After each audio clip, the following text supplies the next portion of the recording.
Le Parlement libyen basé à l'Est, soutenu par le Haut Conseil d'État occidental, procédera ce lundi à son projet d'entériner un nouveau gouvernement et de commencer officiellement une nouvelle période de transition de 14 mois. Mais le Premier ministre intérimaire Abdelhamid Deiba affirme qu'il est toujours en fonction et a promis de poursuivre son propre plan de transition. On s'attend à ce que Dbeibah et tout son camp résistent et ne cèdent pas le pouvoir, bien qu'il s'agisse d'une blague quand vous considérez le pouvoir en Libye, parce que le véritable pouvoir est dans les mains de la milice. Nous attendons à ce que cela conduise à un certain conflit. L'ouest de la Libye est contrôlé par les milices et les milices les plus fortes sont à Misrata. Fatih Bachaga est un homme de la milice qui a le soutien de Misrata.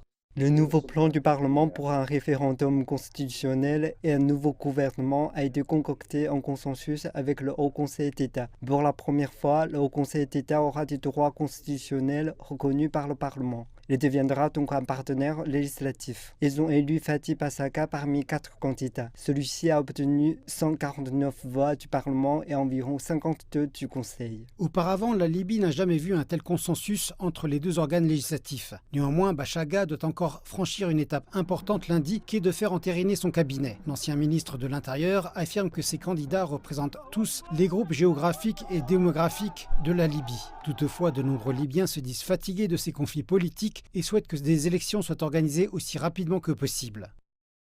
Aucun report des élections ne serait dans l'intérêt du peuple libyen. Les 3 organes doivent se mettre d'accord sur la tenue des élections par tous les moyens. Le consensus sur quelque solution que ce soit doit également inclure le gouvernement. C'est aussi important car même s'il vise à rester plus longtemps, nous avons besoin que les politiciens s'accordent sur quelque chose.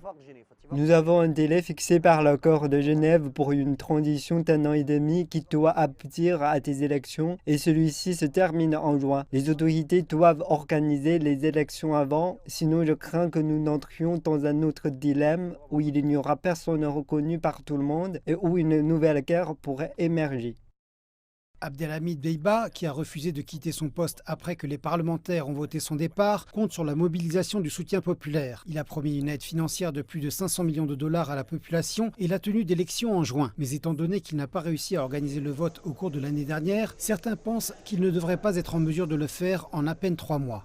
Je ne pense pas que les élections auront lieu en juin. Nous sommes dans une situation politique terrible. J'aimerais que les élections aient lieu demain, mais apparemment cela semble impossible. Surtout alors que les milices dans la capitale sont encore puissantes et contrôlent la situation. C'est une trop courte période pour que la Libye soit prête. L'affrontement entre les rivaux politiques est une autre épreuve ultime à laquelle la Libye est confrontée. Si l'on ne parvient pas à assurer une transition pacifique de l'autorité, on risque d'assister, pour le moins qu'on puisse dire, à une division administrative qui pourrait ensuite déboucher sur une nouvelle guerre civile.